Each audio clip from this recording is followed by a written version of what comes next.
시간 천국을 지켜라 라는 말씀으로 이창규 목사님 하나님 말씀 선포하시겠습니다.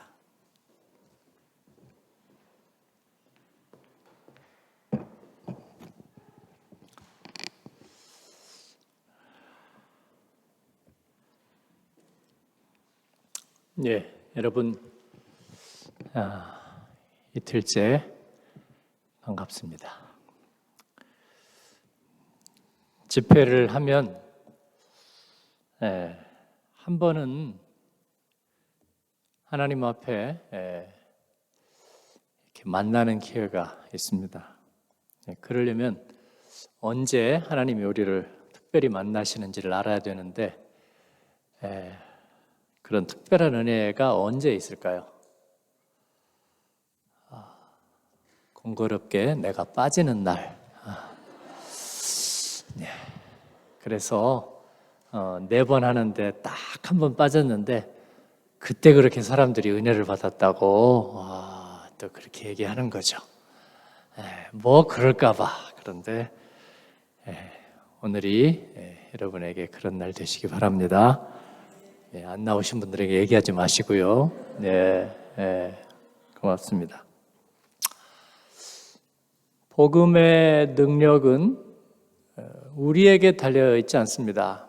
어제 우리가 읽은 말씀이 에베소서 2장 8절로 9절 말씀이었거든요. 복음의 능력은 우리를 구원하는 능력이죠.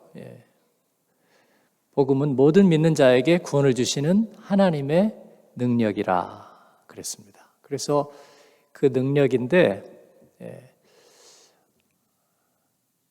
너희는 그 은혜에 의하여 믿음으로 말미암아 구원을 받았으니 그 복음의 능력은 구원의 능력인데 그 구원이 어떻게 이루어지느냐면 은혜에 의하여 믿음으로 말미암아예요. 은혜는 하나님께서 전적으로 내밀어 주시는 손이고 그 은혜에 의하여 믿음으로 말미암아 그 믿음은 그 은혜를 우리 편에서 붙잡는 거예요. 그런데 그게 썩은 동아줄인지 은혜의 손인 줄을 우리가 어떻게 알 거예요? 하나님이 그것도 보여주셔야 아는 거예요. 성령께서 우리에게 그와 같은 것을 깨닫게 해주세요. 그래서 앰뷸런스는 파란불이 돌아요? 빨간불이 돌아요? 여기는? 빨간불. 경찰은 파란불. 그래서 앰뷸런스가 오고 소방차도 빨간불이죠. 오면은 빨간불에다가 사이렌 소리를 왱왱왱왱왱왱왱 하고 오는 거예요. 그건 겁을 주려고 그러는 게 아니라 이제 구조대가 왔다, 소방차가 왔다. 그리고 여러분이 전화를 해가지고 그 응급 전화번호 여기는 몇 번이에요? 11104요? 헝가리는 또 달라. 거기다 전화를 해가지고 심장이 왼쪽에 있나요? 제가 왼쪽 가슴이 아파요. 그러면 독일 같으면 뭐라고 할까요? 거기서 꼼짝 말고 아무것도 하지 말고 가만히 있으라고 그래요. 그 자리에서 뛰어서 운동해 보세요. 그렇게 합니다. 이 왼쪽 가슴이 아파서 지금 숨을 잘 못 쉬겠어요. 그러면 아무것도 하지 말고 그 자리에 가만히 계세요. 그리고 주소만 알려주면 정말 득달같이 옵니다. 앰뷸런스가 왱왱왱왱왱왱 하면서 정신없이 옵니다. 와가지고 데려가는 거예요. 그러니까 그럼 우리가 실려가기는 하지만 아무것도 하지 말라고 그래요. 그래서 전적으로 그쪽에서 가지고 가는 거예요. 그러니까 내가 혜택을 받죠. 그 구조의 손을 내가 잡기는 잡는데 그것도 다 알려줘요. 자, 손 내밀고 가만히 계세요. 그리고 가져가는 거예요. 여러분, 그게 구조예요. 그렇죠? 아니, 내가 할 줄 알으면 내가 혼자 살지 뭐하러 구조대를 왜 부르느냐고요. 그렇죠? 그래서 우리 인생은 구원이 필요하다. 여러분 그렇게 동의하세요? 예? 이거 무슨 소리야? 내 힘으로 살았어. 그렇게 생각하세요? 아니죠. 예, 우리 인생에는 구원이 필요합니다. 우리를 사랑해주는 사람이 필요하고 위로해주는 사람이 필요하고 돌보는 이가 필요합니다. 우리가 우리 어머니 자궁에서 그 양수를 뚫고 혼자 헤엄쳐 나와가지고 천상천하 유아독전 나 태어났다. 그런 분 있어요? 없잖아요. 예. 정말 거기서 질식해서 죽을 것 같은 생명, 그 위태로운 생명 가운데서 우리가 태어났다는 것은 구원받은 거예요. 그것이 다 하나님의 은혜로 된 줄로 믿습니다. 그 하나님의 은혜를 우리가 붙잡는 거예요. 그 앰뷸런스를 타는 거예요. 그 손을 잡는 거예요. 이게 믿음인데 그 믿음도 하나님이 주세요. 하나님이. 그러니까 내가 한 건 아무것도 없어요. 복음의 능력은 그래서 결과적으로 얘기하면 내가 한 게 없다는 의미예요. 그걸 보고 또 유물론적인 생각을 가지고 있는 사람은 그래? 그러면 내가 무슨 짓을 하든지 하나님이 알아서 구원해 주시겠네? 어디 한번 구원해봐. 그런 분 어떻게 해야 돼요? 맞아야죠. 맞아야. 네? 네? 인생이 뭔지 좀 맞아가면서 이렇게 배워야 네, 되는 거죠. 예. 스티븐 호킹이 그분은 이제 장애가 있는 분이니까 천재고 참 존경스럽죠. 그런 점에서 우리는 존경합니다. 그러나 그는 물리학자고 무신론자였죠. 하나님, 믿음, 비전, 우리들이 가진 모든 환상, 그 모든 것은 다 생화학적인 환상일 뿐이라고, 모든 것은 원자에서부터 시작되었을 뿐이라고. 오케이. 스티븐 호킹은 여기까지 하도록 합시다. 그가 하나님의 은혜를 알지 못하고 거부했다는 사실은 불행한 사실입니다. 그러나 우리는 그를 따라가지 않습니다. 리차드 도킨스? 만들어진 신? 아니요. 우리는 그와 다른 위대한 사실을 경험했어요. 하나님은 살아계시고 그리고 하나님은 우리를 향한 구원의 계획을 세우셨습니다. 이것은 우리가 어떤 원자로부터 어떻게 하다가 진화했다는 그런 불확실한 가정보다 너무나 따뜻하고 분명한 선포입니다. 한 1억 년쯤 진화하다가 팔이 하나가 어떻게 됐어요? 근데 이쪽 팔이 진화가 안 됐어. 그러면 얼마나 기다려야 돼요? 또 1억 년 또 기다려야 돼. 1억 년. 해가지고 또 2억 년 됐더니 이제 팔이 2개가 완성됐어. 근데 다리가 안 움직여. 다리가 붙어가지고. 그래서 또 한 10억 년 기다려야 돼.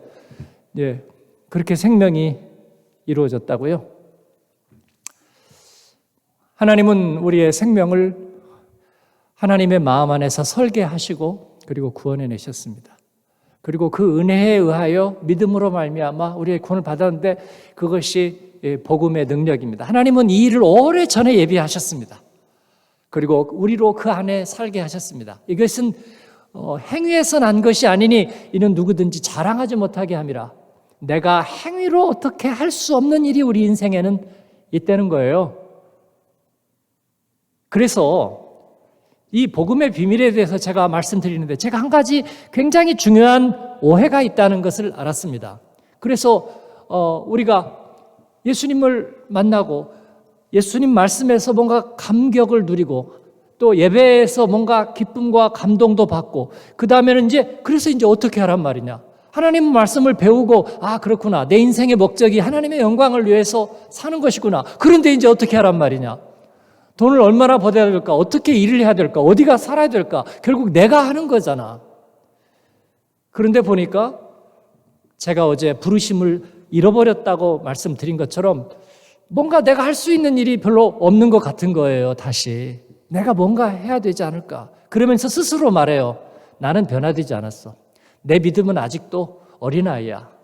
그래서 나는 어떻게 해야 될지 잘 모르겠어. 그런데 여러분,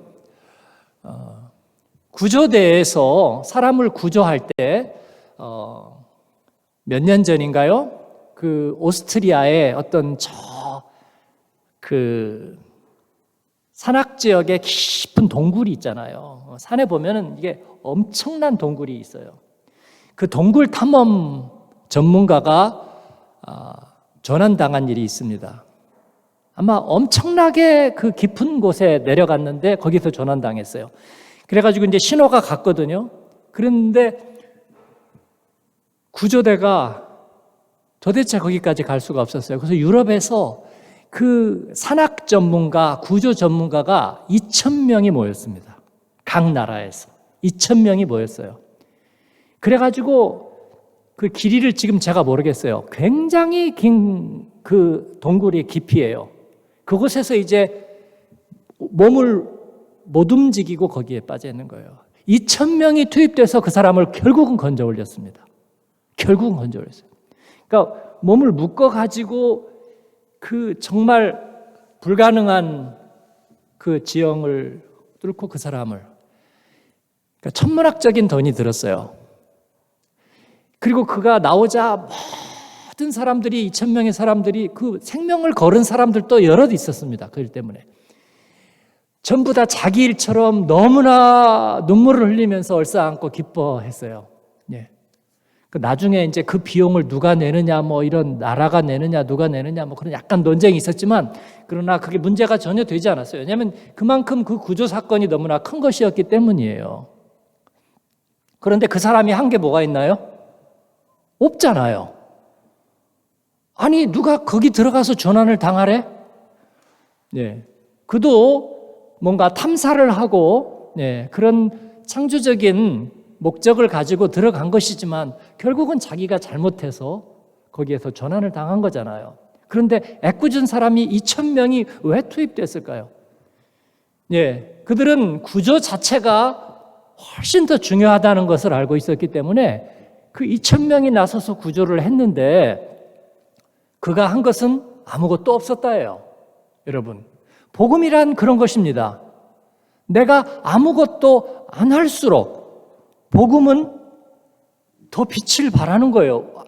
아니, 좀 웃기지 않아요? 인간적으로? 내가 아무것도 안 할수록 빛이 발한다. 이게 약간 사기성 아니에요? 그렇습니다. 세상에서 얘기하면 야, 저 신보가 저거 아무것도 안 하니까 잘 된다고? 이거 사기잖아. 그렇습니다. 하늘의 사기.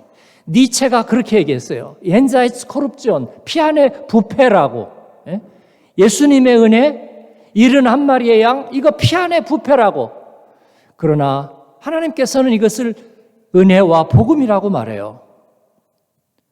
누가 그런 것을 공짜를 바라고 있으면 야, 공짜 바라지 마. 그러나 내 인생에서 정말 내가 어떻게 할 수 없을 때, 나에게는 하나님 은혜가 필요합니다. 그때 복음은 우리에게 무한한 위로와 그리고 소망이 되는 줄을 믿습니다.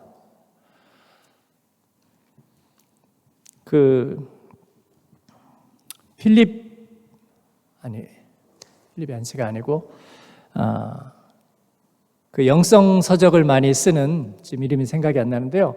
그분이 어느 날 서커스를 보러 갔습니다. 자기가 아는 그 지인이 그 서커스 공연을 하는데 거기에 초대돼서 갔어요. 가니까 공중 트라피즈가 있었습니다. 공중 트라피즈가 뭔지 아세요?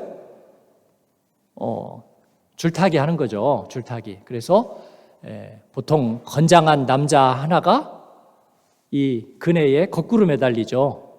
다리를 탁 걸고 매달려가지고 흔들흔들 하고 있으면 저쪽에는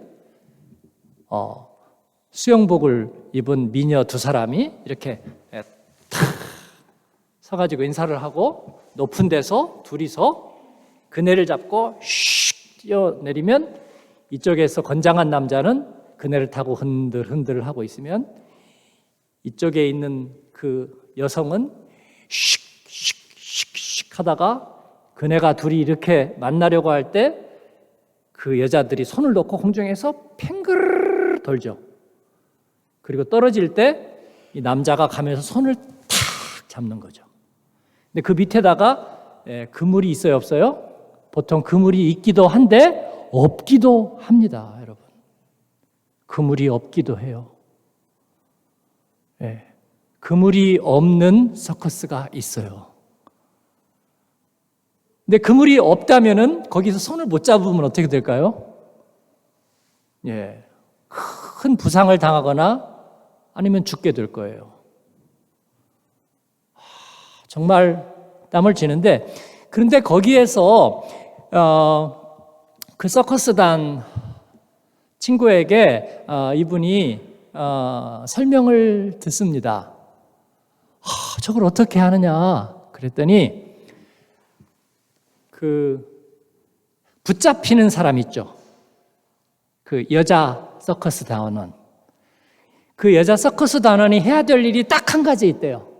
그건 뭐냐면 아무것도 하지 않는 거예요. 공중에서 그네에 손을 놓고 빙글빙글 돌 때 아무것도 하지 않아야 돼. 손을 쫙 펴고 힘을 다 빼고 공중에서 그냥 돌아요. 죽으면 죽으리라 해요. 그래갖고 빙글빙글 돌고 있으면 이렇게 있다가 남자가 가서 도는 손을 가서 잡는 거예요. 그래야지 자기가 잡으려고 이렇게 하면 손을 못 잡고 떨어지게 되는 거예요. 그래서 자기가 그 서커스에 성공하고 살기 위해서는 아무것도 하지 않는 법을 배워야 돼요. 물론 저 사람이 자기를 잘 못 잡는 사람 같으면 어떻게든지 내가 잡으려고 해야 되겠죠. 그러나 우리를 구원하시는 그 복음의 주인이신 분이 우리의 생명과 우리의 영혼을 만드시고 구원하시기에 충분하신 분이라면 우리는 그분에게 맡겨야 되지 않겠느냐. 그래서 우리가 하나님께 아멘 하는 것은 맡기겠다는 표시예요. 근데 오늘 설교 끝까지 들어보고 아멘 할지 결정하겠어는 것은 내가 뭔가 여지를 가지겠다는 거예요. 그러면 항상 절반의 성공. 오늘은 글쎄 듣다가 중간에 정신을 내가 잃어가지고 잘 모르겠어. 나는 잘 모르겠어. 제가 새벽 기도를 해보니까 그 다음날 새벽 기도를 할 것인지 말 것인지를 결정하는 건 전날 자기 전에 결정돼요. 그죠? 제가 이제 영 피곤하면 새벽 기도를 맡기고 쉬거든요. 물론 50대 제가 한 중반까지는 하루도 안 빼고 저 혼자 다 했어요. 근데 이제 조금 일도 많아지고 체력도 떨어지면서는 이제 부목사님들과 나눠서 하면서 제가 못할 때 있어요. 그런데 이제 제 아내가 물어봐요. 당신 내일 새벽 기도 할 거예요? 그러면 내일 쉬어야 될 것 같아. 근데 내일 아침에 보고 이건 비겁한 말이에요. 왜냐하면 내일 아침에 결정되잖아요. 그건 자리에 누울 때 결정돼요. 이미. 마라톤을 끝까지 뛸지 단축 마라톤 5km, 10km 끝까지 뛸지 처음 출발선에서 이미 알아요. 이미 알아요. 제가 대학 때 지금 LA에서 목회하는 제 친구하고 소백산을 등산을 했어요. 3박 4일을. 종주를 했습니다. 그런데 저희들이 일부러 힘든 데로 올라간다고 물이 없는 계곡을 택해가지고 하루를 올라갔어요. 그랬더니 물이 없었어요. 그래가지고 하루를 올라갔는데 물도 안 가져갔거든요. 계곡을 만나면 물을 마시려고 했는데 계곡을 못 만났어요. 그래가지고 다리가 떨리고 저는 죽을 것 같아요. 그래가지고 그 친구에게 이제 2박 3일 더 가야 돼요. 그래서 이제 계곡으로 내려가는 길이 보였어요. 거기 물도 있고. 그래서 석형아 내려가자. 그랬더니 왜? 그래서 목도 마르고 힘도 들고 더 못 가겠어. 그랬더니 그 친구가 가만히 있더니 우리 3박 4일 비로봉까지 종주하기로 했잖아. 그랬지. 그런데 그냥 내려가겠다고? 그래서 지금 상황이 그렇잖아. 그랬더니 배낭을 이렇게 뒤지더니요. 우유, 서울 우유 200 조그만 거가 몇 밀이에요? 100밀리? 180여? 그보다 적을 거요? 조그만 거 서울 우유 팩 하나를 딱 주더니 저한테 탁 던지더니 이거 너 먹어. 그리고 가자. 그런 거야. 제가 자존심이 상해가지고 우유를 잡아서 저쪽에다 팍 집어던지고 가자. 그 격려하는 방법이 있더라고요. 자존심을 긁으니까. 예. 그러면서 그 친구는 딱 그 얘기였어요. 너 처음에 올 때 결정하지 않았어? 끝까지 가기로? 어려우면 중간에 내려가려고 생각했어? 나는 끝까지 가려고 온 거야. 내려가려면 너 혼자 내려가. 나는 3박 4일 끝까지 갈 거야. 와, 그걸 제가 지금도 잊어버리잖아요. 수십 년이 지났는데, 근데 이 친구가 LA에서 목회하고 있는데 재작년에 왔나요? 재작년인가 우리 교회를 방문했어요. 제가 그 얘기를 했더니 모르더라고요. 막 웃으면서 내가 그런 얘기를 했어? 그래 이놈아, 네가 나한테 그랬다고. 응? 내려가려면 너 혼자 내려가, 나는 끝까지 갈 거야 라고 얘기했다는 거예요. 저에게는 그게 좋은 교훈으로 남아 있습니다. 하나님께서는 우리를 짝사랑하시고 짝사랑하시면서 한 번도 후회하지 않으셨어요. 예수님은 우리를 사랑하기로 작정하고 한 번도 후회하지 않으셨어요. 제가 어제 예수님이 변호 없이 재판받는 장면 앞에 제가 통곡하고 회개했던 얘기를 드렸는데, 주님은 그렇게 내 너를 위하여 몸 버려 피 흘려 죽었는데 나의 구원은 완전하고 나는 포기하지 않을 거야. 너와 함께 끝까지 갈 거야 라고 얘기하는 거죠. 그러니까 너는 가만히 있어. 너는 가만히 있어. 오늘날 너에게 임하는 구원을 한번 봐봐. 가만히 있으세요. 가만히 있으세요. 의사가 얘기하는 거예요. 자, 가만히 있으세요. 괜찮아요. 이제 다 됐어요. 내가 알아서 할 거예요. 저를 믿으세요. 가만히 있으세요. 라고. 여러분, 이게 복음의 능력인 줄로 믿습니다. 그러니까 여러분이 뭐 책을 얼마나 읽어야 될까? 성경을 한 3번 읽을까요? 예. 여러분이 할 일은 사실 거의 없습니다. 거의 없어요. 하나님을 바라보는 것.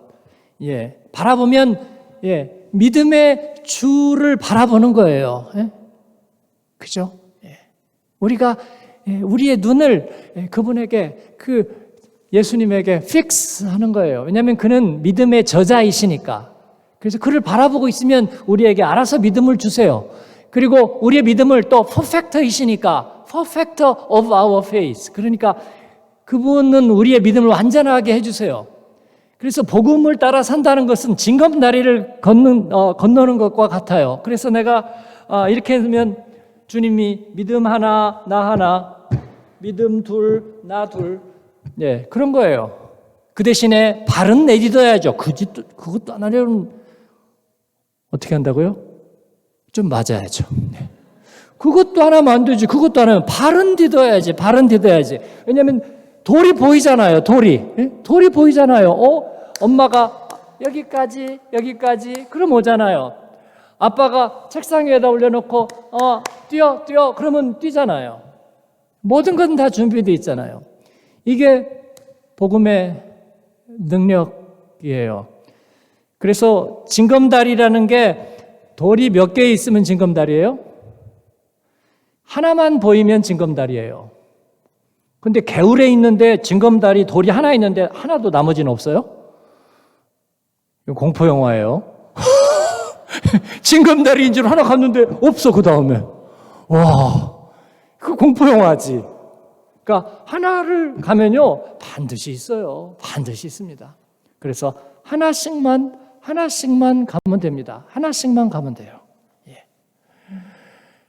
그러면 우리는 어느새 약속의 땅에 가 있는 거예요. 이게 복음의 능력입니다. 사랑하는 여러분, 하나님께서 여러분을 사랑하시고 그 복음의 능력 안에 두셨습니다. 그래서 주시는 말씀 따라 한 걸음씩 내딛다 보면 결승점까지 가게 됩니다. 바울 사도는 고린도전서 9장에서 우리에게 그렇게 얘기합니다. 메시지 성경에 그렇게 풀어져서 얘기하고 있어요. 여러분은 어쩔지 모르지만 저는 피니시 라인까지 갈 겁니다. 그렇게 얘기해요. 나는 목적지가 없는 마라토너처럼 달리지 않을 겁니다. 나는 하나님의 그 약속의 트랙을 따라 걸을 겁니다. 그 하나님은 신실합니다. 그리고 나는 허공을 때리는 권수선수처럼 싸우지 않을 겁니다. 저는 분명한 표적을 때리고 싸울 겁니다. 즉 밀리지 않는다는 거죠. 그러면 우리가 아무리 뭐라고 하든지 간에 주님은 우리를 목적지에 인도하실 것이고 우리는 어느샌가 복음의 능력을 찬송하게 될 겁니다. 그런 여러분 되시기를 축원합니다. 지금까지 어제 복습이었습니다. 네, 지금부터 2시간 동안 이제 오늘 말씀을 할 건데 각오하시고 어제 2시간 안 할 거예요. 네. 그래서 제가 복음을 따라 살면서 용기 잃지 않는 법, 어제도 그 3가지 구호를 말씀드렸는데 우리 김정민 집사님이 좀 잠깐 잊어버렸다고 그래서 제가 다시 얘기해 드리는 거예요. 따라 하겠습니다. 나는 예수님의 피로 구원받았습니다. 예수님께서 우리를 위해서 대가를 지불해 주셨다는 거예요. 이게 은혜의 놀라운 비밀입니다. 은혜의 놀라운 비밀은 우리에게 자격도 조건도 그리고 값도 없이 우리에게 생명을 주시는데 그런데 그 대가를 주님이 미리 지불하신 거예요. 저희 어머니가 어릴 때 얘기하셨어요. 시장에 가거나 아니면 어떤 누구 만나면 저에게 뭐 선물을 주거나 아니면 뭐 과일 같은 걸 하나를 이렇게 주거나 아니면 또 누가 용돈을 이렇게 주거나 그러면 어떻게 할 줄 모르잖아요. 그러면 저희 어머니는 그랬어요. 인사하고 받아. 그러면 고맙습니다 하고 받았거든요. 그러면 가면서 저희 어머니가 꼭 얘기를 하셨어요. 엄마가 다 갚을 거야. 그러니까 걱정하지 마. 이 어미가 다 갚을 거야. 그러니까 걱정하지 마. 저희 어머니가 언제나 그렇게 얘기하셨어요. 예수님께서 우리에게 주신 것은 공짜이지만 주님께서 미리 값을 치르셨어요. 미리 값을 치르셨기 때문에 우리는 그 은혜 아래 있는 줄로 믿습니다. 그래서 나는 예수님의 피로 구원받았습니다. 이것은 우리의 과거에 대한 대답이에요. 과거에 대한 대답이에요. 그러면 내가 파렴치한 존재가 되지 않을까? 걱정하지 마세요. 주님께서는 그것까지 다 생각해 놓으셨습니다. 그래서 우리가 마음이 심란할 때는요, 이 말씀을 기억하세요. 이건 제 얘기가 아니라 성경의 복음의 요약이니까 한 번 더 나는 예수님의 피로 구원받았습니다. 두 번째는 나는 하나님의 사랑받은 자입니다. 물론 그리스도 안에서 붙이면 더 좋아요. 나는 그리스도 안에서 하나님의 사랑받은 자입니다. 이것은 지금 나의 현재의 은혜예요. 복음 안에서 살아가고 있는 나의 모습. 예. 아주 나는 재수 온 붙은 사람입니다. 뒤로 넘어져서 코가 깨지는 사람입니다. 하여튼 되는 일은 하나도 없습니다. 그게 나의 현재의 모습이 아니고요. 제 인생은 그냥 뒤움박팔자입니다. 그게 아니라 나는 그리스도 안에서 하나님의 사랑받은 자입니다. 이게 오늘 우리에게 주시는 복음의 능력입니다.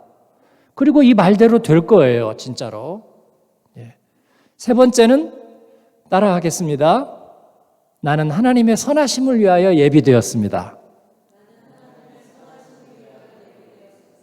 예, 이것은 에베소서 2장 10절의 기초에 있는 말씀이고 또 성경의 수없는 곳에서 나타난 하나님의 약속입니다. 이것은 미래의 은혜입니다. 미래의 은혜, 이것은 희망사항, 뭐 스티븐 호킹처럼 생화학적 환상 그런 거 아니고요. 약속하시니가 신실하시니 그 약속의 결과가 분명하지 않겠느냐 하나님께서 얘기하시는 것과 같아요. 예. 하나님은 저희 어머니 같아요. 어미가 갚아줄 거야. 저희 어머니 다 갚으셨어요. 다 갚으셨어요. 예? 제가 독일 유학 갔을 때 저희 그 교수님이었던 분이요.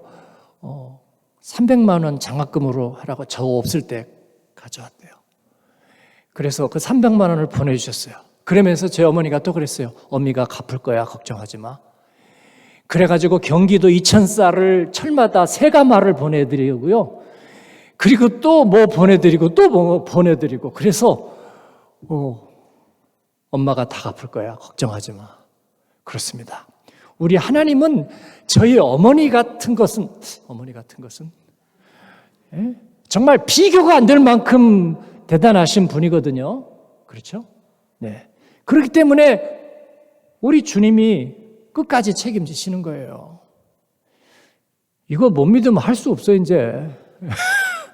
할 수 없는 거야, 그냥. 네.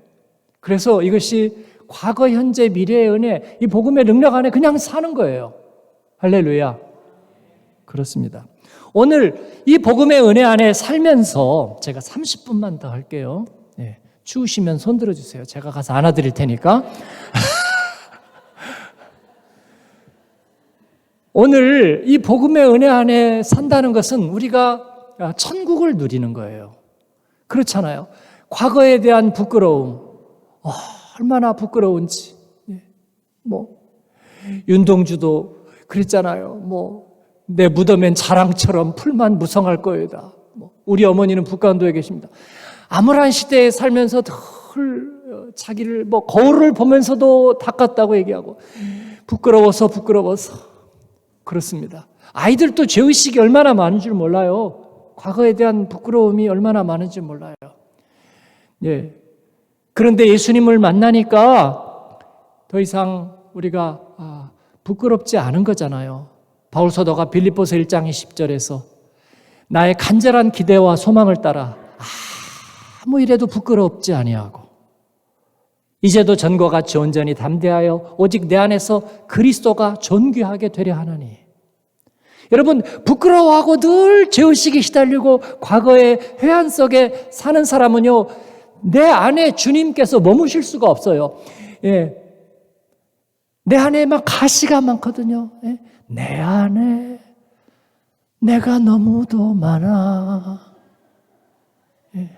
가시나무 숲 같네. 바람만 불면. 오케이. 네, 오늘 설교에는 개인기가 들어있습니다.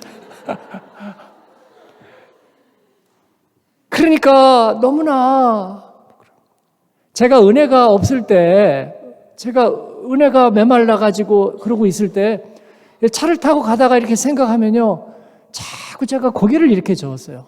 그리고 혼잣말을 하는 거예요. 하다가 아니야. 그 생각을 떨기 위해서 하는 거예요. 저희 아들이 어릴 때 뒤에 있다가 아빠, 혼잣말, 우리 선생님이 혼잣말은 그 이디엇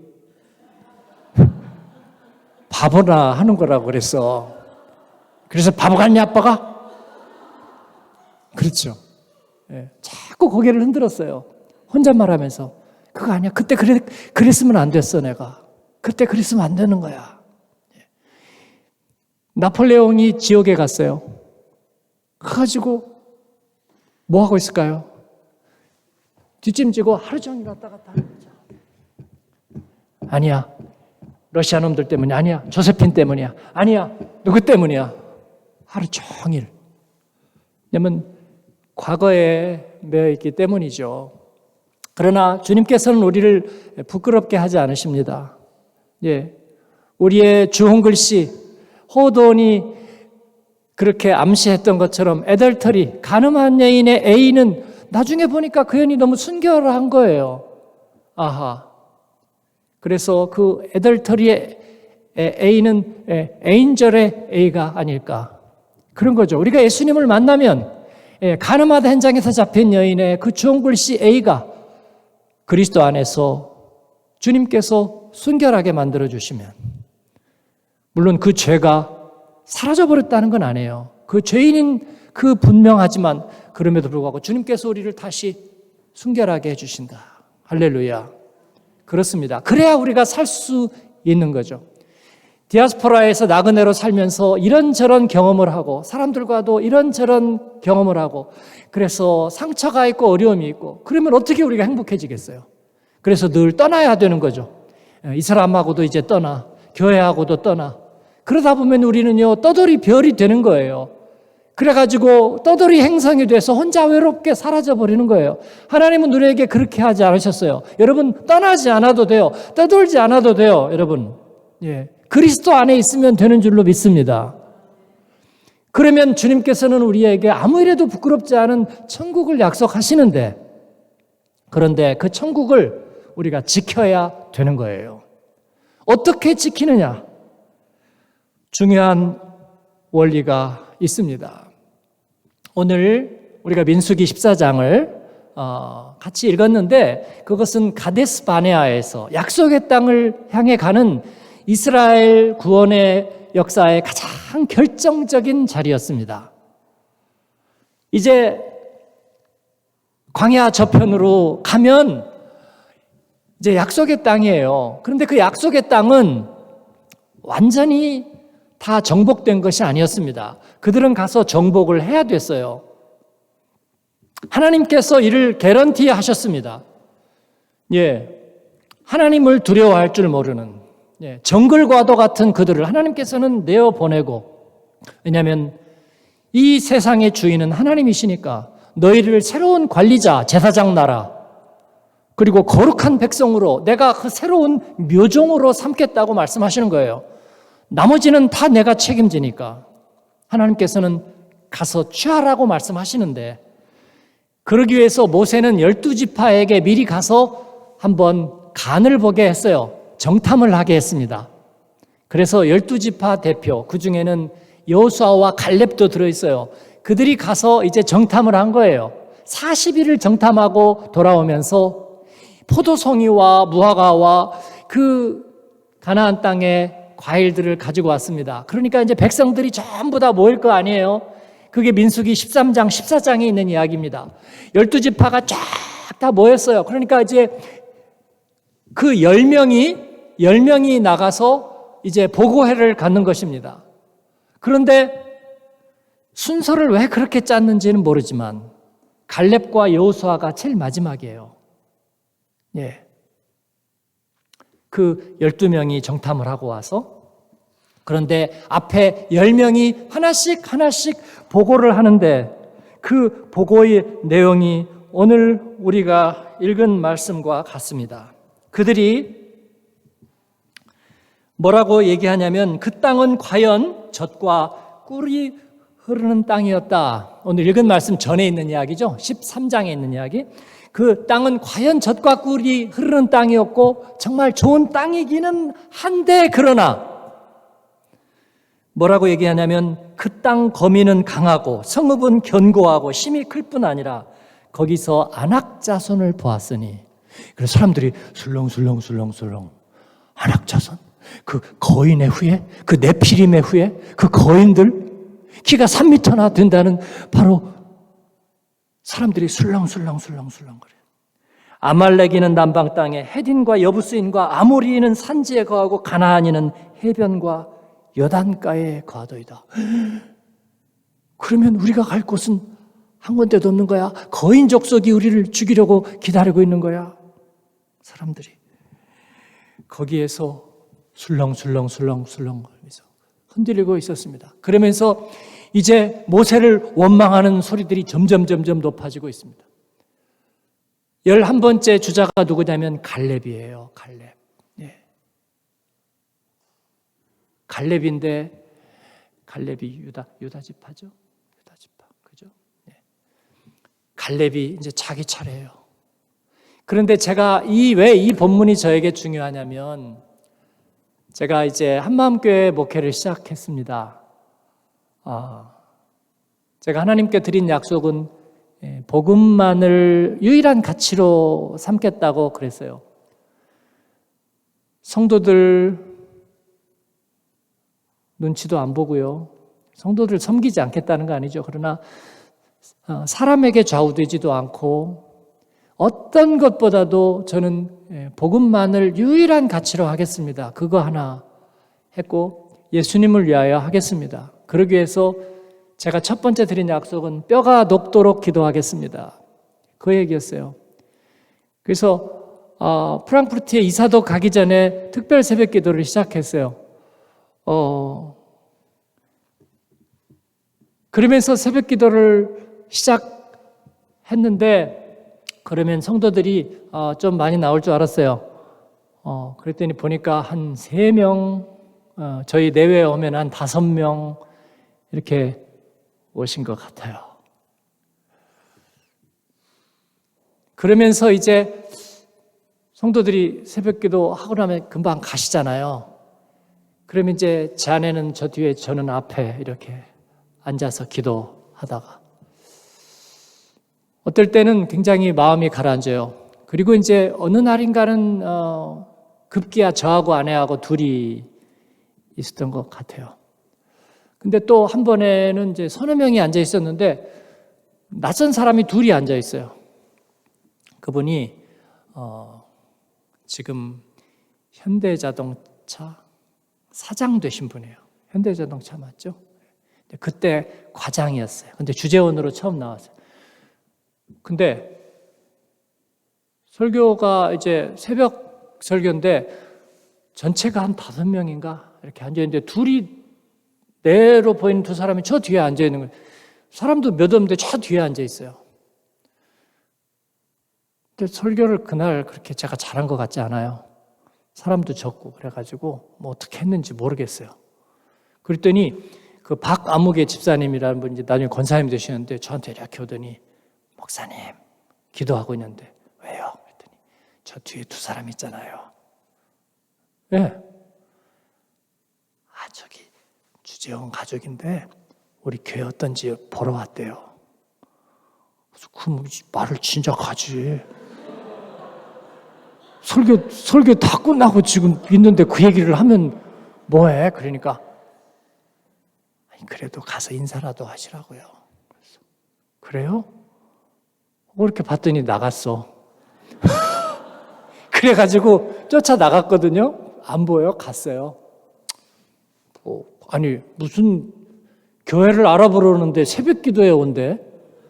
주일날 예배 때 와야 되지. 그렇죠? 근데 그 다음 주일에 오나 봤더니 안 와요. 나중에 보니까 사랑의 교회에 갔대. 세상에. 그래, 새벽 기도도 잘해야 되는구나. 근데 초기에 그때 그런 상황이었는데 거기가 교회는 그 일이 정하더니 나중에는 새벽 기도는 또 계속 우리 교회로 오는 거예요. 참 그것도 희한하다. 제가 그러고 있는데 나중에는 이제 파리로 파리에 법인을 개척해서 법인장으로 가면서 저에게 안수기도를 받고 갔어요. 나중에 전무로 다시 왔어요. 그때는 우리 교회를 나왔습니다. 우리 교회를 나와서 전무로 있다가 그 다음에 부사장이 되고 사장이 됐어요. 지금 아직도 이제 한국에서 지금은 높으신 분이 돼가지고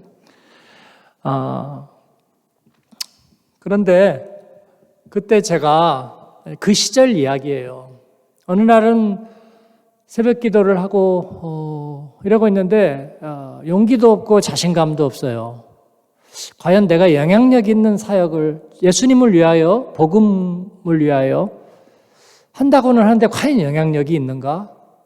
그래가지고 이렇게 하고 있는데 그때 저한테 이제 또 환상 하나가 보였어요. 그림 하나가. 제가 어제는 요한복음 18장 얘기했잖아요. 예수님 재판받는 장면. 그게 바로 이 민수기 13장, 14장 얘기예요. 근데 그때도 제가 민수기 정말 보지도 않았어요. 제 아내 이름이 민수기일 뿐 민수기를 보지 않았어요. 보지 않았는데 그날 그냥 혼자 기도 끝나고 이렇게 좀 지쳐가지고 가만히 이렇게 있는데 그 환상이 저에게 보이는 거예요. 그러니까 이스라엘 백성들이 12지파가 모여 있고 12명이서 이제 보고회를 갖는 거죠. 근데 10명이 이제 보고를 쭉 하는 게 단위에서 이렇게 보고를 하는 거예요. 그러니까 막 백성들이 막 아우성을 치기 시작해요. 점점 막 그러면서 막 원망하고 소리 지르고 막 분노하고 아우성을 치는 거예요. 근데 이제 11번째 갈렙이 그 자리에서 있는데 갈렙이 마음이 너무 힘든 거예요. 갈렙이 너무 마음이 힘들어요. 큰일 났다. 그러면서 이제 제가 본 환상은 뭐냐면요. 그 갈렙이 그러면서 여호수아의 얼굴을 보는 거였어요. 여호수아의 얼굴을. 그러니까 이건 뇌피셜은 아니죠. 저 그런 생각 한 번도 해본 적이 없거든요. 근데 갈렙이 여호수아의 얼굴을 이렇게 보는 거예요. 그러니까 제 시선이 이제 갈렙이 되어 있는 거죠. 여호수아는 지금 어떤 표정을 짓고 있을까? 왜냐하면 여호수아가 차세대 리더거든요. 12명이 갔지만 모세의 후계자이고 약속의 땅으로 들어갈 책임을 가진 사람이 여호수아예요. 그러니까 여호수아가 중요한 거죠. 근데 여호수아는 12번째 보고자예요. 갈렙이 11번째인데 갈렙은 말도 못하는 사람이고 사실 무명의 존재였어요. 그때까지만 해도. 아무 존재감이 없는 사람이었는데 그 10명이 전부 다 악평을 했습니다. 우리는 메뚜기 떼 같았다 그 거인들에 비하면 이라고 얘기를 하거든요.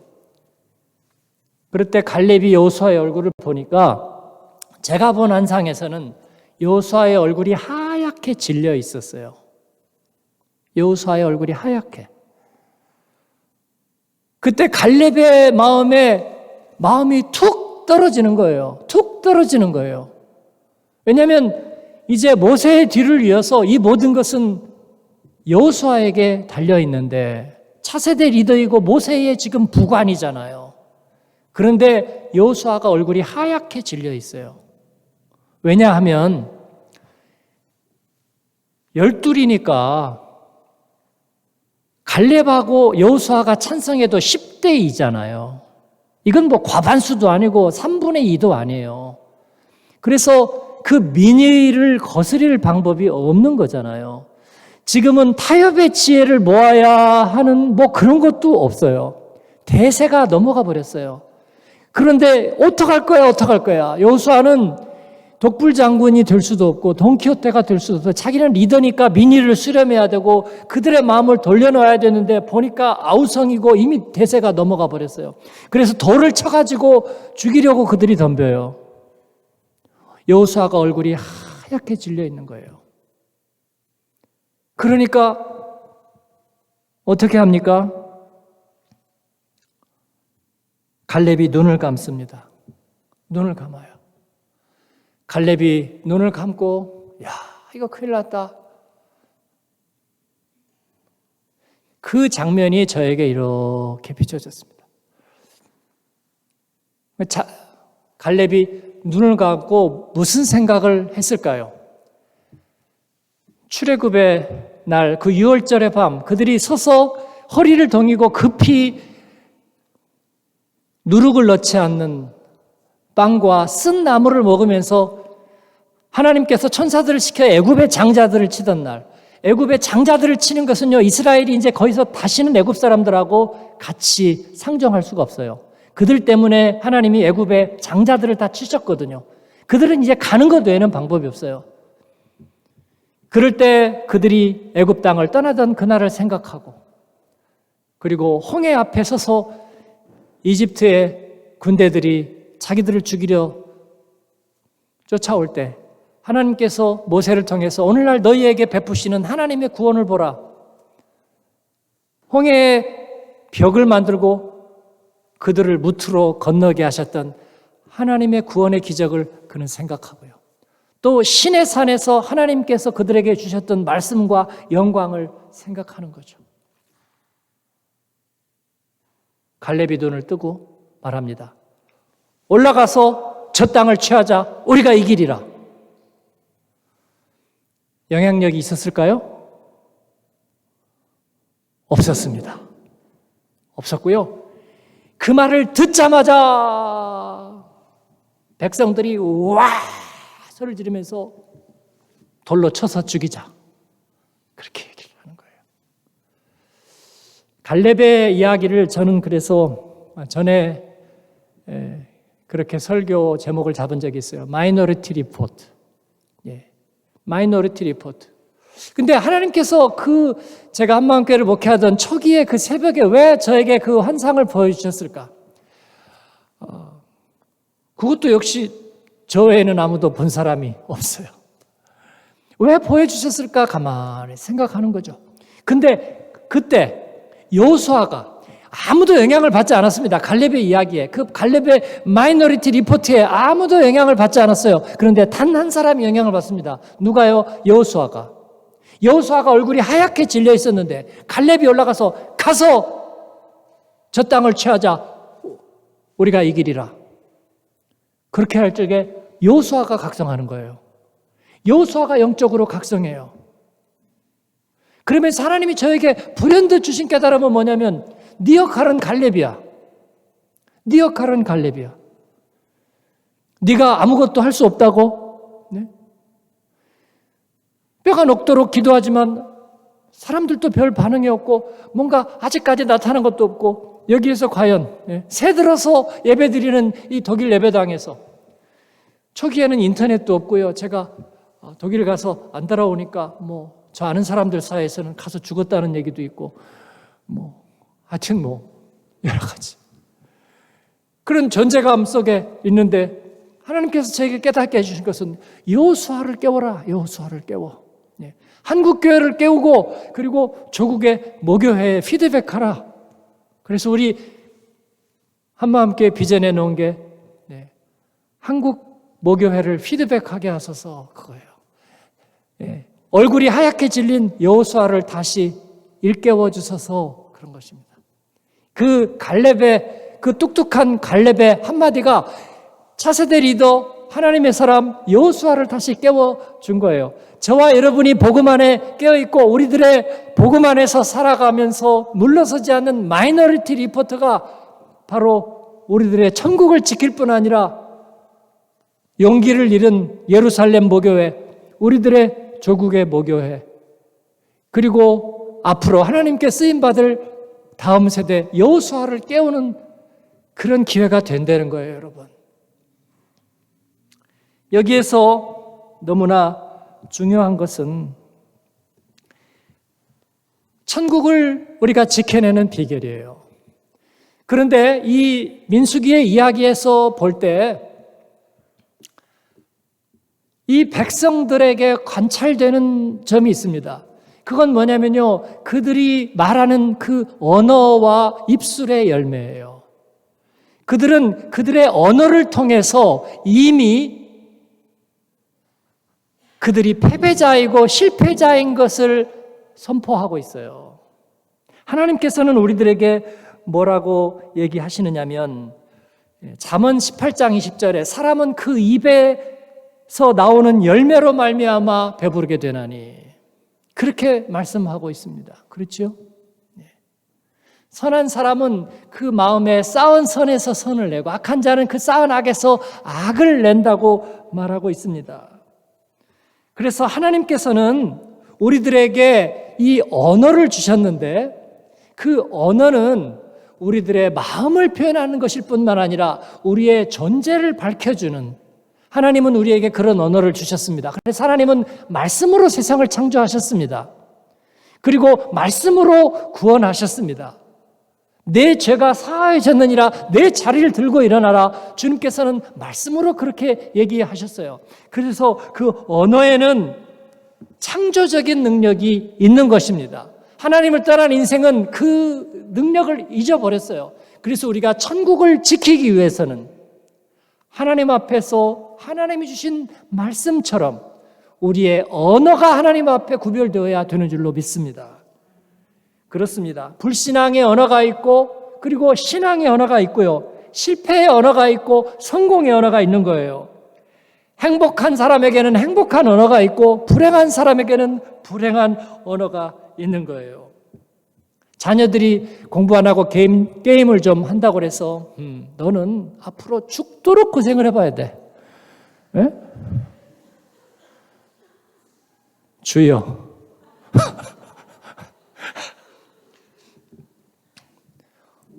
여자 청년 보고 올해는 결혼해야지. 그러니까 혼자 살다 죽을 거예요. 네.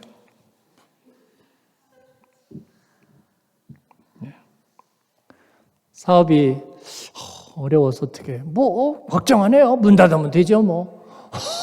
아니 문 닫으려고 생각하는 사람은 아무도 없어요. 그리고 미치겠네, 돌겠네, 죽겠네. 우리가 너무나 쉽게 입에서 나오던 이야기입니다.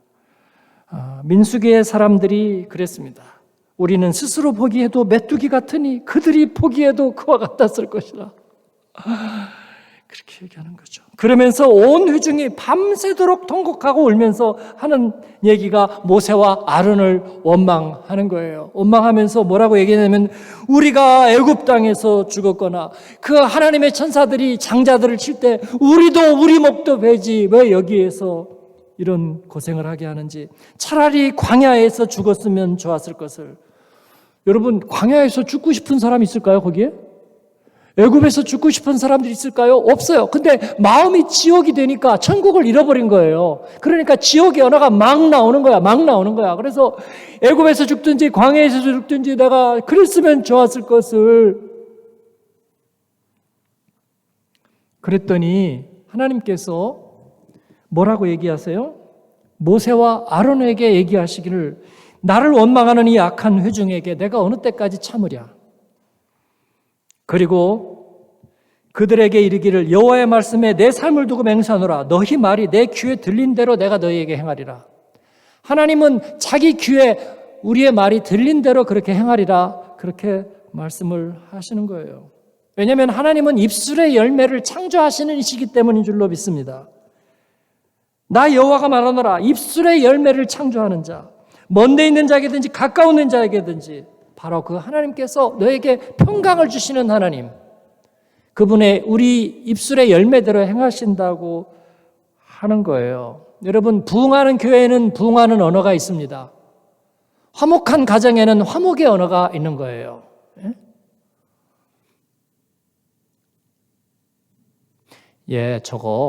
저 드라마에 어떻게 될까? 죽겠지 뭐. 주여. 화목하지 않은 거예요. 네, 이번에 우리가 자원해서 같이 하면 어떨까요? 그러면은 네, 좋아요. 그래야지. 왜요? 왜 그런데요? 왜 우리가 해야 되죠? 하나님께서 저희들에게 축복의 사람, 행복의 사람으로 부르셨어요. 제가 교회에서 제일 좋은 거는 뭐냐면요. 성도들이 제자반을 제자훈련에 왜 지원했습니까? 라고 물어보니까 그렇게 얘기하는 거예요. 제자훈련을 받은 사람들은 그들만의 언어가 있다는 걸 알았습니다. 그렇게 얘기를 하는 거예요. 그들만의 언어가 있다는 것. 물론 나쁜 언어는 아닐 거예요, 분명히.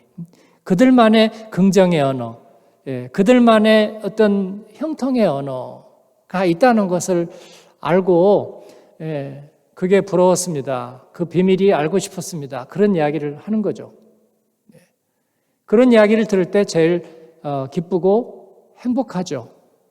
하나님께서 우리들의 천국을 니들 하기 나름이야. 니들이 아무리 잘해도 잘 안 될걸? 이라고 말씀하시지 않으세요. 하나님은 그 입술의 열매대로 우리를 인도하시고 우리에게 약속을 주실 뿐만 아니라 그 약속을 가진 우리가 존귀하게 되는 거고요. 그렇죠? 나는 약속 가지고 지금 가는 거야. 존귀하게 하고 그 약속을 성취할 수 있는 믿음을 계속 주시면서 우리로 하여금 그렇게 되게 하시는 거예요. 그래서 하나님 앞에 우리가 천국을 지킨다는 것은 중요해요.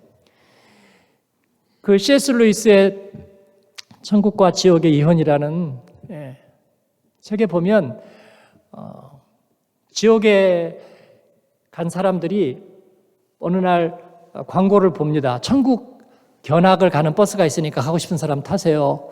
그러니까 이제 사람들이 막 욕을 또 막 해요. 천국 어쩌고 막.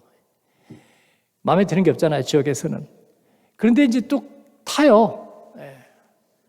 타가지고 전부 다 또 기사를 보더니 다 욕을 또 퍼부어요. 막 망할 놈 막 서로 욕을 하고 막. 그러더니 이제 버스가 이제 가는 거예요. 가는데 이제 안내가 나와요. 안내가 나오는데 천국에 가면 천국을 모르니까 당신들이 그 살아있을 때 알던 사람이 한 명씩 마중을 나온다. 그 사람의 이제 안내를 받으면 된다. 그런 거예요. 그러니까 그 중에 한 명은 이제 유명한 비극 배우가 있었어요. 비극 배우. 비극 배우는 이제 비극적인 역할 이런 거 하는 거잖아요. 근데 그 사람은 평소에 자기 아내가 예수님을 잘 믿었어요. 근데 그 비극 배우는 연극을 한 사람이지만 말을 잘하지 않겠어요? 공부를 많이 하지 않았을까요? 셰익스피어, 햄릿도 멋지게 얘기하고, 그죠? 그러면서 자기 아내를 일생 동안 멸시했어요. 그녀의 그 믿음에 대해서 멸시하고 늘 비웃었고요. 그래 마음을 후벼 팠어요. 그래갖고 죽었는데 자기는 지옥에 갔어. 근데 자기 아내는 없어. 천국 가겠지. 그러니까 이제 천국에 가는 거예요. 자기 아내를 보려고. 근데 마음이 지옥이니까 자기 아내를 만나면 이제 속을 좀 또 긁어줘야지. 자기가 평소 살아있을 때 자기 아내의 속을 긁으면 아내는 늘 울었어요. 속이 상하잖아. 예배 드리고 은혜 받고 좀 나가려고 하는데 남편이 이제 밖에서 차 대놓고 기다리고 있어요. 왜 이렇게 늦게 나와? 남들 다 나왔는데, 거기에 꿀을 치니? 열받아가지고 이제 막 그런 거잖아요. 가면서 또, 여보, 오늘 목사님 말씀에 뭐가 있었냐면, 시끄러워. 나는 니들이 원하는 지옥에 갈 거야.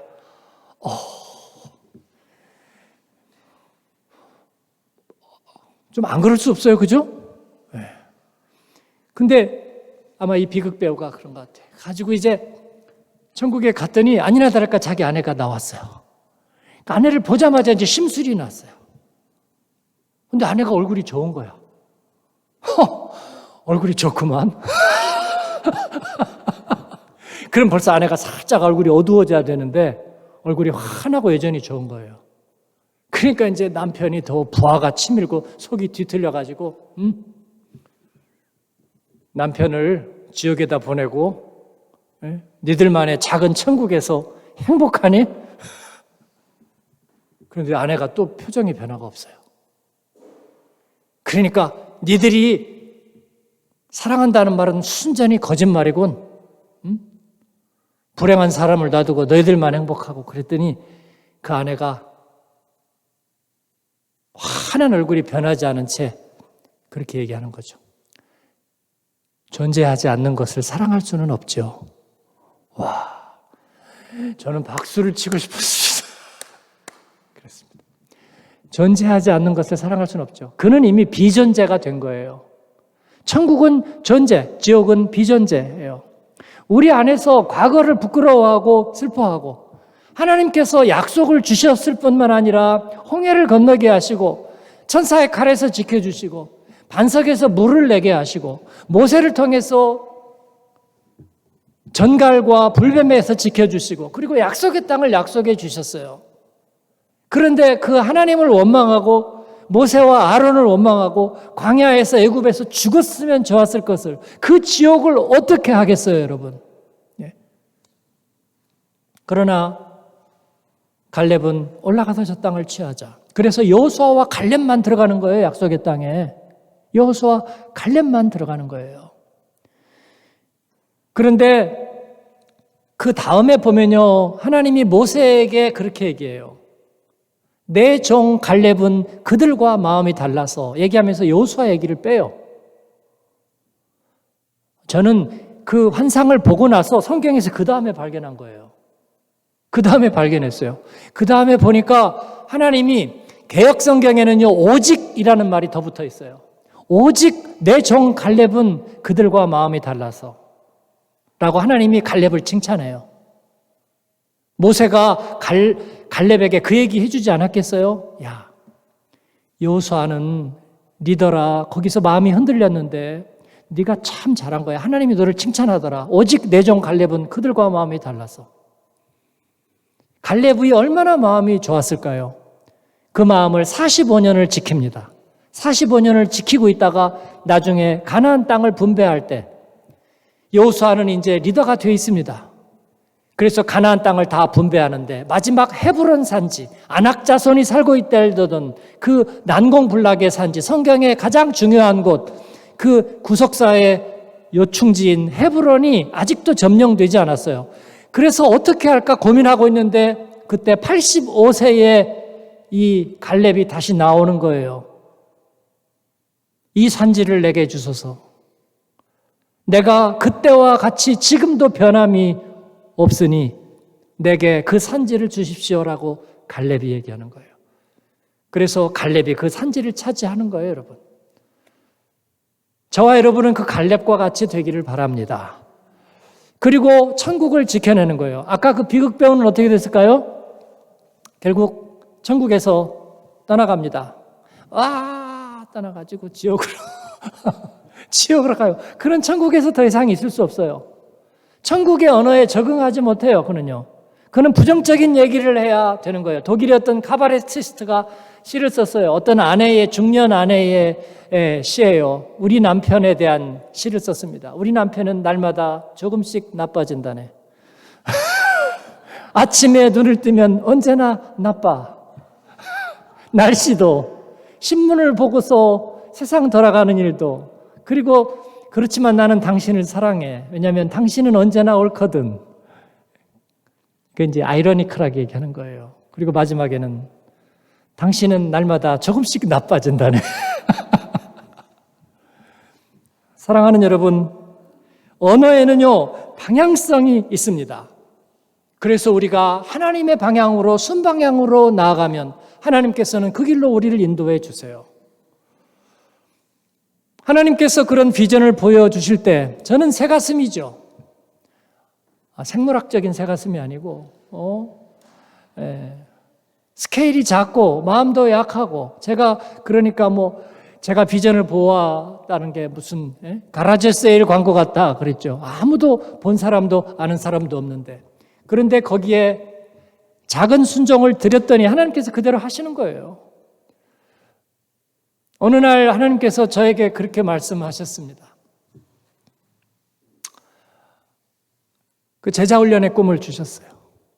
그래서 제가 그날도 새벽이에요. 하나님께 그렇게 약속을 했어요. 하나님, 이 라인마인 지역에 프랑크푸르트 인근 마인츠, 비스바덴까지 해서 그 라인마인 지역이 보면 한인이 그때 한 7,000명, 8,000명 된다고 그랬어요.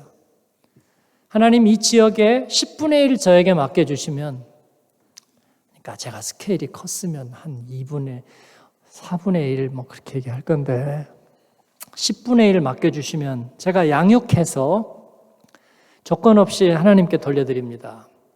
그렇게 말씀을 드렸어요. 주재원이든 교민이든 전혀 상관없이. 그때 저희 교회는 주재원이 한 80% 정도 됐어요. 그랬더니 저는 그리고 그냥 하나님이 그런 소원을 주셔서 새벽 기도하면서 그렇게 기도했거든요. 제가 이제 그 얘기는 했어요. 성도들에게 얘기는 했는데 저는 그게 이루어질지 안 이루어질지도 몰랐어요. 그런데 그 언어에는 방향성이 있는 거예요. 하나님은 정확하게 한 15% 정도 주신 것 같아요. 그 다음에 이제 숫자가 늘어나서 우리가 만 몇천 명 이렇게 되는 거죠. 예. 하나님께서 10% 그 이상 주셨어요. 한 15% 우리에게 맡겨주셨습니다. 하나님은 약속을 지키시는 거예요. 저도 약속을 지켰어요. 제자훈련 하면서 교회에 남을 사람, 떠나갈 사람 가리지 않았습니다. 그랬더니 제자훈련 1기 때 3반을 제가 했는데 여자 반 2반, 남자 반 1반 했는데 그 중에 70%가 제자훈련 끝나고 한국 돌아갔어요. 그러니까 우리는 뭐 가지고 장사하냐고. 그죠? 남는 게 있어야 장사를 해먹든지 하지 70%가 가버리는데 어떻게 하느냐고요. 그래서 제 아내도 교인들도 목사님 좀 이렇게 사람을 뽑을 때 좀 그래도 좀 남아있을 사람부터 해야 되지 않을까요? 근데 제 마음에는 하나님과의 약속이에요. 여기에는 이문이 없어요. 저에게는 마진이 없습니다. 유통마진 제로로 하기로 했어요. 선교도 양육도 유통마진 제로. 그래서 예산을 하나도 세우지 않았어요. 양육을 하면서 제자훈련, 1:1 양육, 모든 양육하면서 예산을 제로, 예산 하나도 세우지 않았습니다. 그리고 교회도 주일날밖에 못 빌렸기 때문에 제가 돌아다니면서 했어요. 어느 집에 가서 이렇게 모여서 하고 또 다른 집에 가서 모여서 하고 그래도 안 되면 저희 집 지하실이 있었거든요. 지하실에서 했어요. 남자 반을 지하실로 와서 제자훈련 하라고 했더니 그 집을 못 찾아가지고 어떤 분이 30분 동안 헤매다가 못 찾아가지고 화가 나가지고 그분이 그때 대우 자동차, 대우 뭘 타고 있었는데요. 화가 나서 핸들을 뽑아버렸대요.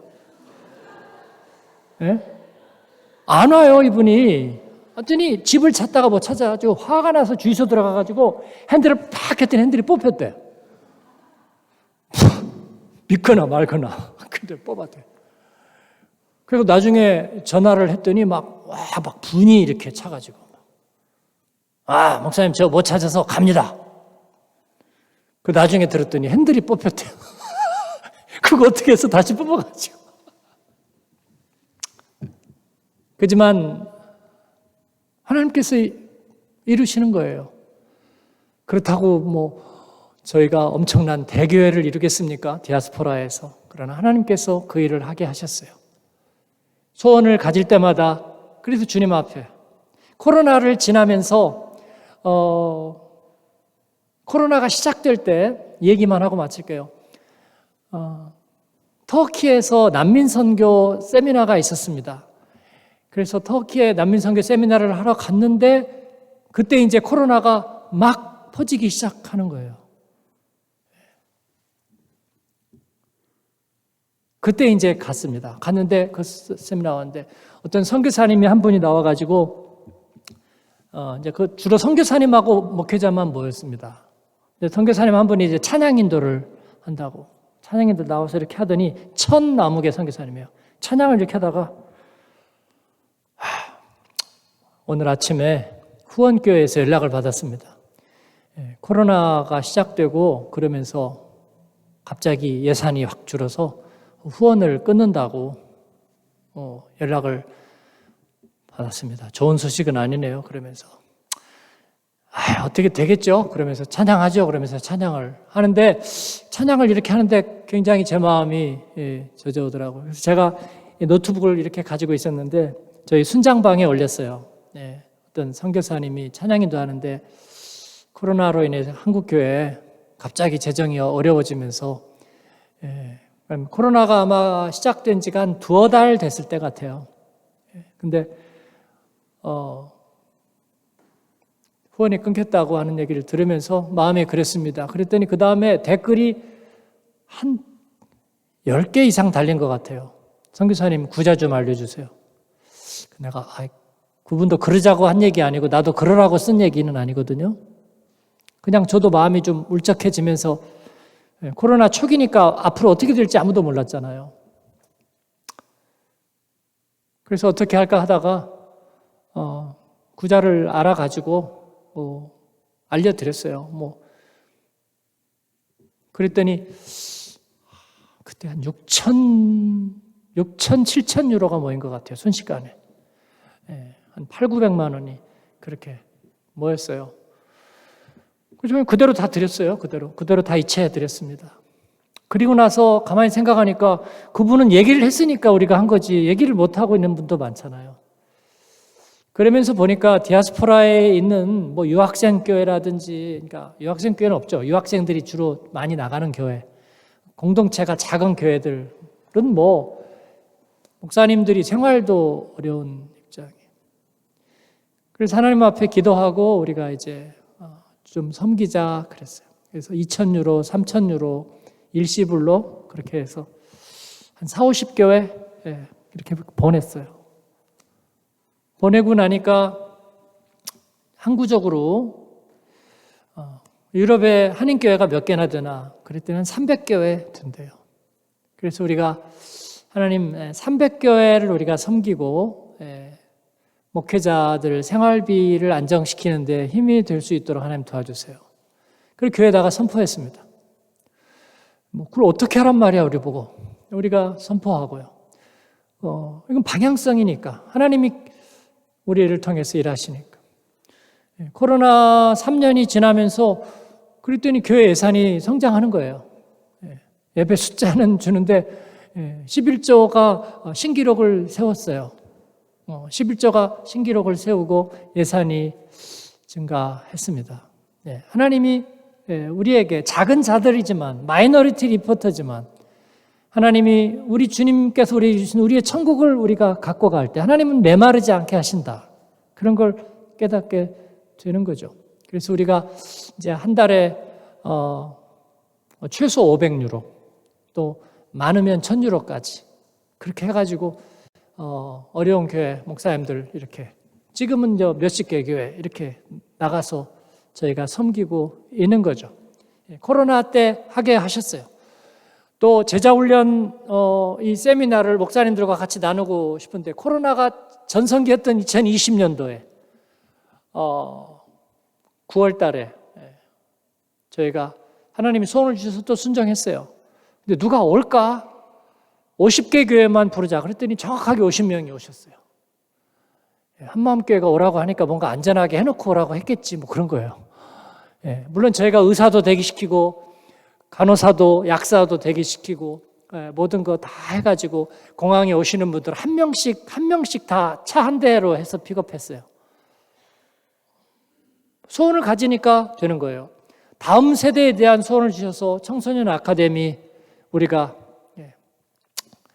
한 1년에 10만 유로만 기본적으로 하면 우리가 섬길 수 있겠다.